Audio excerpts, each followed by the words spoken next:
Thank you, Mr. President. Ladies and gentlemen of the Senate, it does not require legislation, although I'd be happy to look at the legislation of the Senator from Charleston.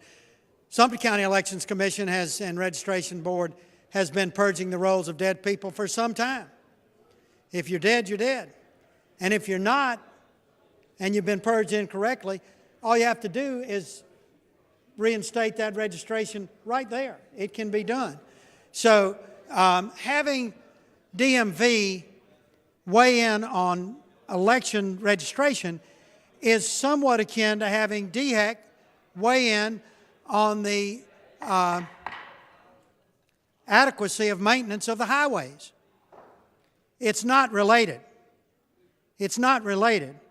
And I would submit to you that Mr. Schwedo has a lot to answer for because I have in my hand, which I'll be happy to share with you, a letter from my county assessor.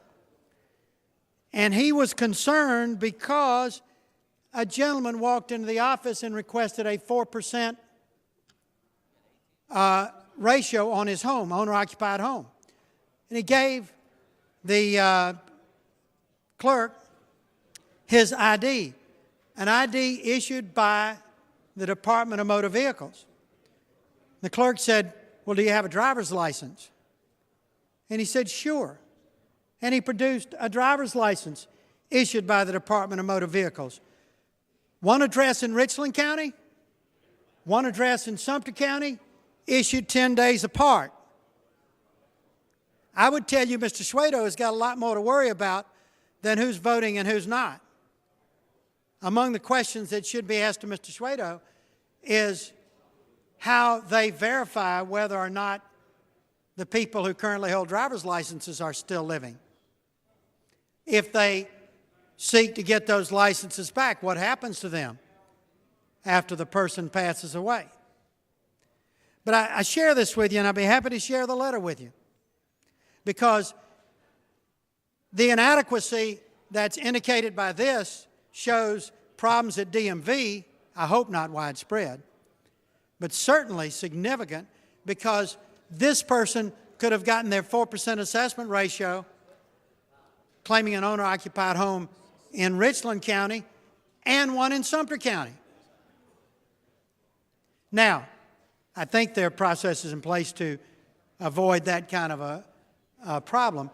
But Mr. Schwedo can't be trying to do his work and the work of the Elections Commission too when he doesn't seem to be doing an adequate job of his work. And we all know that state employees work hard, are overburdened, have taken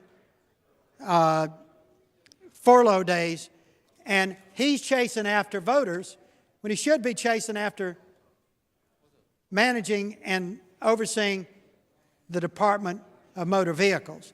I'm personally offended that what appears to be political antics are coming from the most unlikely place, the Department of Motor Vehicles, by a most unlikely gentleman, a former military officer, who should know better. Now, I will provide this information to someone on transportation so that these questions can come up. But suffice it to say that one should get their own department in order before they start weighing in on another. That's not to say that we shouldn't examine, that we shouldn't look at the bill from the Senator from Charleston. We should always do that, especially as it relates to out-of-state registrations and et cetera. But taking Mr. Schwedo's word on the eligibility of voters is like taking DHEC's word on the engineering situation on the Cooper River Bridge. It's totally a non sequitur, totally not related.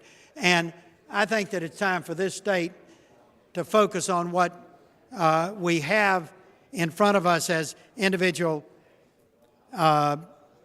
administrators of the agencies and stop trying to play politics, to open up the records, and let's see why one man could get two IDs from the Department of Motor Vehicles 10 days apart and then try to use one to get a 4% assessment.